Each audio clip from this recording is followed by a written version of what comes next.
Hi all, welcome back to my channel. இன்றைக்கி ரொம்ப டேஸ்ட்டான கார கொழுக்கட்டை எப்படி செய்யறதுதான் பார்க்க போகிறோம். இது ரொம்ப டேஸ்ட்டாக இருக்கும், எவ்வளோ சாப்பிட்டாலும் திகட்டாது. இதுக்கு நான் 2 பவுல் அளவு அரிசி மாவு எடுத்து வறுத்துக்கிறேன்.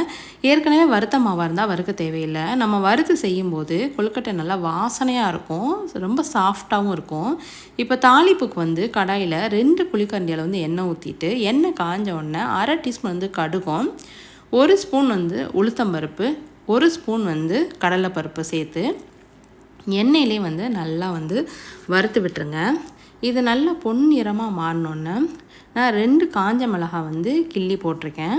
இது கூட 2 பச்சை மிளகாயும் கட் பண்ணி போட்டிருக்கேன்.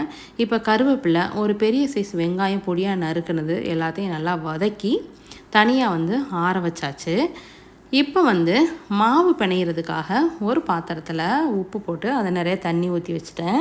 இப்போ நம்ம வறுத்து வச்சுருக்க மாவில் நம்ம தாளித்ததை அதில் போட்டு, இது கூட 1 பவுல் அளவு தேங்காய் திருவல் போட்டு தண்ணி கொஞ்சம் கொஞ்சமாக ஊற்றி பிணைஞ்சிக்கோங்க.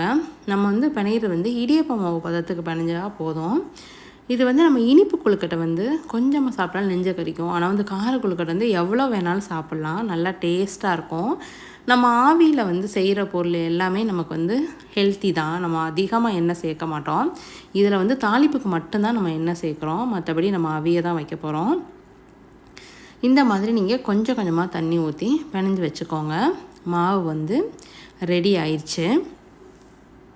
இப்போ நம்ம அதுக்கடையில் இட்லி பாத்திரத்தில் தண்ணி ஊற்றி கொதிக்க வச்சாச்சு. இப்போ இந்த மாவு நம்ம உருண்டையாக பிடிக்க போகிறோம். இதிலே நம்ம நீள்வாக்குலையும் பிடிச்சிக்கலாம். இது நம்ம உருண்டையாக பிடிக்க போகிறோம். இது ஹோட்டல் ஸ்டைலில் இருக்கும். நம்ம ஹோட்டல்லாம் சாப்பிடும்போது எவ்வளோ டேஸ்ட் இருக்குமோ அதை விட இது டேஸ்ட்டாக இருக்கும், நல்லா ஆரோக்கியமாகவும் இருக்கும். இப்போ எல்லாமே ரெடி ஆயிடுச்சு. இப்போ நான் இட்லி பாத்திரத்தில் துணி போட்டு இதை வேக வைக்க போகிறேன். இது வேகிறதுக்கு ஒரு அதிகபட்சம் 10 நிமிஷம் தான் ஆகும். இப்போ நல்லா வெந்துருச்சு. எடுத்து நம்ம ஒன்று செக் பண்ணி பார்க்கும்போதே நமக்கு தெரிஞ்சிடும். இது வாசனையே வேகும்போது அவ்வளோ வாசனையாக இருக்கும். நீங்களும் இது மாதிரி செஞ்சு பார்த்துட்டு எனக்கு எப்படி இருக்குன்னு கமெண்டில் கண்டிப்பாக சொல்லுங்கள். இது வரைக்கும் நம்ம சேனலை சப்ஸ்கிரைப் பண்ணாதவங்க சப்ஸ்கிரைப் பண்ணிக்கோங்க ஃப்ரெண்ட்ஸ். தொடர்ந்து சப்போர்ட் பண்ணுங்கள்.